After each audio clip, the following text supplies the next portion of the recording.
इसीलिए लोगों ने आपको बताया है कि अगर किसी की अप्राकृतिक मौत होती है, दुर्घटना में या आत्महत्या से या किसी दूसरी तरह से, तो वो भूत बन जाएंगे। ऐसा नहीं है, हर कोई बनता है।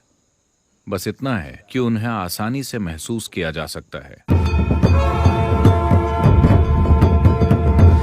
Welcome to everyone.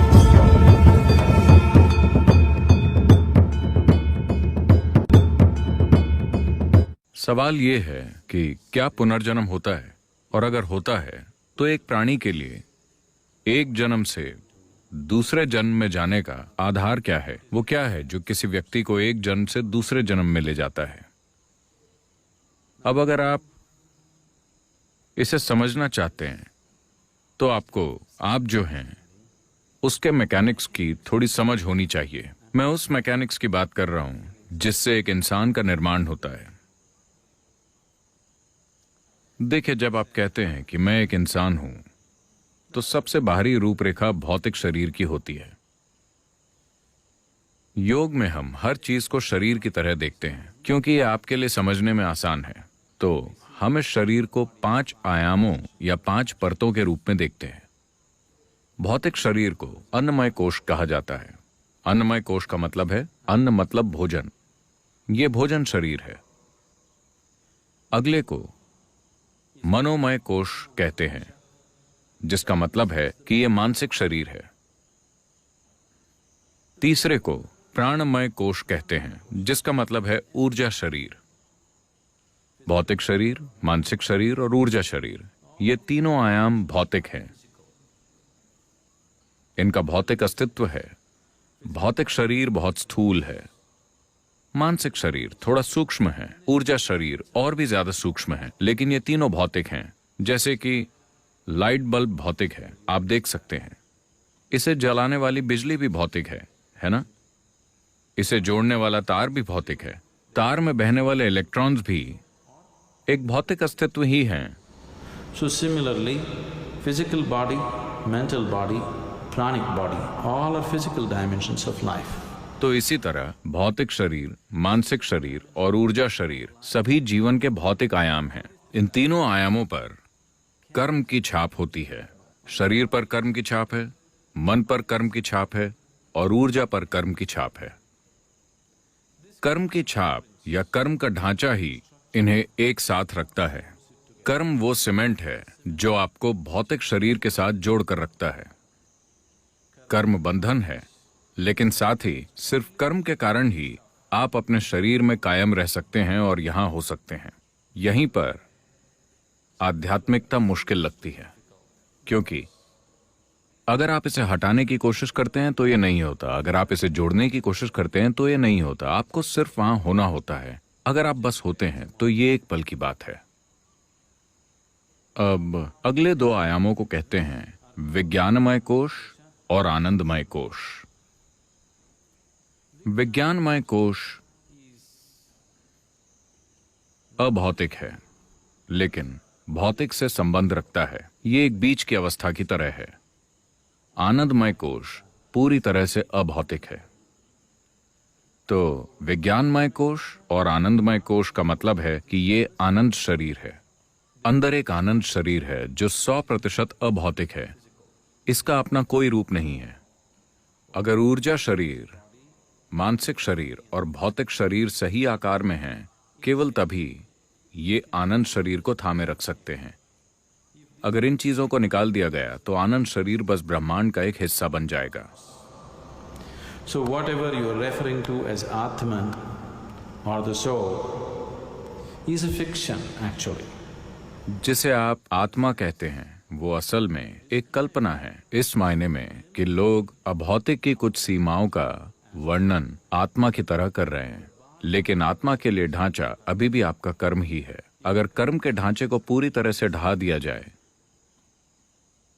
तो कोई आत्मा नहीं बचती। हर चीज दूसरी हर चीज में विलीन हो जाती है, जिसे महासमाधि या महापरिनिर्वाण कहते हैं। वो बस यही है कि आप धीरे धीरे समझ जाते हैं कि चाबियां कहां हैं और कर्म के ढांचे को गिरा देते हैं ताकि आप सही मायने में खत्म हो जाएं। जब कोई व्यक्ति मरता है तो हम कहते हैं कि ये व्यक्ति नहीं रहा। ये सच नहीं है।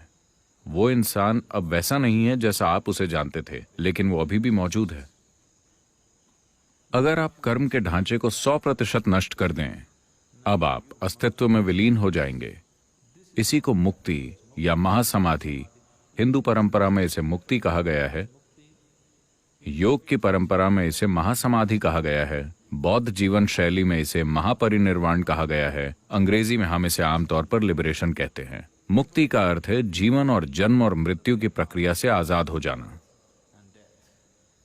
मुक्ति का मतलब है शरीर और मन के बुनियादी ढांचों से आजाद हो जाना, और इसके लिए कर्म का ढांचा ही वो धागा है जो इन चीजों को एक साथ बांधे रखता है।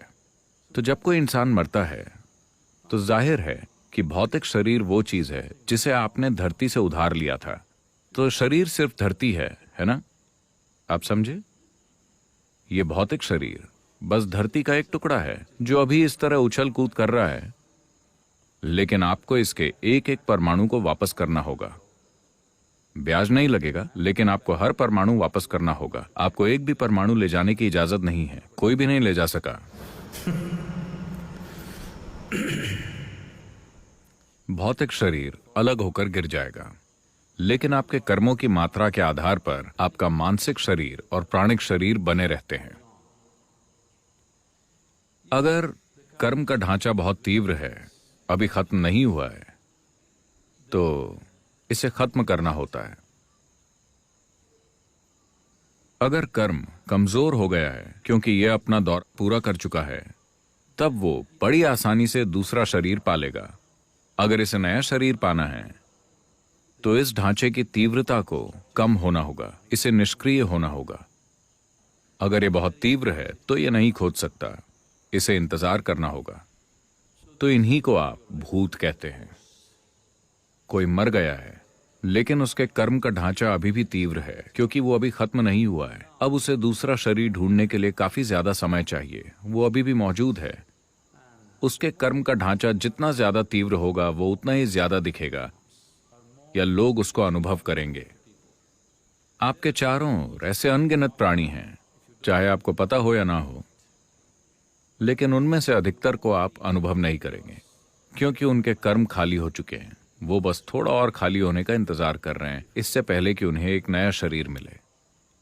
लेकिन अगर उनके कर्म बहुत तीव्र हैं, इसीलिए लोगों ने आपको बताया है कि अगर किसी की अप्राकृतिक मौत होती है, दुर्घटना में या आत्महत्या से या किसी दूसरी तरह से, तो वो भूत बन जाएंगे। ऐसा नहीं है, हर कोई बनता है। बस इतना है कि उन्हें आसानी से महसूस किया जा सकता है। वो आपके अनुभव के लिए ज्यादा उपलब्ध हैं क्योंकि उनका कार्मिक ढांचा ज्यादा तीव्र है। लोग ऐसे प्राणियों को थोड़ा ज्यादा अनुभव कर सकते हैं उनकी तुलना में जो बूढ़े होकर मरते हैं।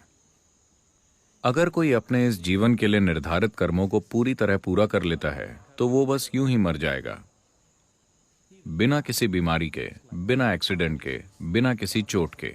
जब कोई व्यक्ति ऐसे मरता है बस यूं ही, तो वो कुछ घंटों में ही दूसरा शरीर पा जाएगा। तभी इस परंपरा में कहा गया है कि अगर कोई अपना जीवन पूरा करके शांति के साथ मरता है तो ये मरने का सबसे अच्छा तरीका है, क्योंकि उसे इंतजार नहीं करना पड़ेगा। नया जीवन तुरंत शुरू हो जाएगा। जब आप आध्यात्मिक मार्ग पर चलते हैं, तब हर आध्यात्मिक साधक का अंतिम लक्ष्य होता है कि वो इस पूरी प्रक्रिया को तोड़ना चाहता है। या अगर इसे दूसरी तरह से देखें तो हम कह सकते हैं कि जिसे आप अभी अपनी आत्मा कहते हैं, वो एक बुलबुले की तरह है। बुलबुले की बाहरी खोल आपके कर्म का ढांचा है, अंदर हवा है। मान लीजिए कि आप बुलबुला तोड़ देते हैं, आप बुलबुले को फोड़ देते हैं, तो हवा कहां गई? आपकी हवा कहां गई? अब आपकी हवा जैसी कोई चीज नहीं है, ये हर चीज का हिस्सा बन गई है। तो अब जिसे आप आत्मा कहते हैं वो काल्पनिक है, क्योंकि आपकी आत्मा या मेरी आत्मा या किसी और की आत्मा जैसी कोई चीज नहीं होती। अभी ये असीमितता एक सीमित कर्म के ढांचे में बंद है। तो इससे आपको ऐसा एहसास होता है जैसे कि ये एक अलग इकाई हो। अगर आप उन चाबियों को अलग कर देते हैं जो कर्म के ढांचे को बांधती हैं, तब ये बस ध्वस्त हो जाता है। तो मृत्यु के बाद का जीवन, अगला जन्म, इस सारी बकवास में विश्वास मत कीजिए। लेकिन अभी अगर आप यहां बैठते हैं और बस अपनी आंखें बंद करते हैं, आप साफ साफ देख सकते हैं कि आप इस शरीर से परे भी कुछ हैं, है ना?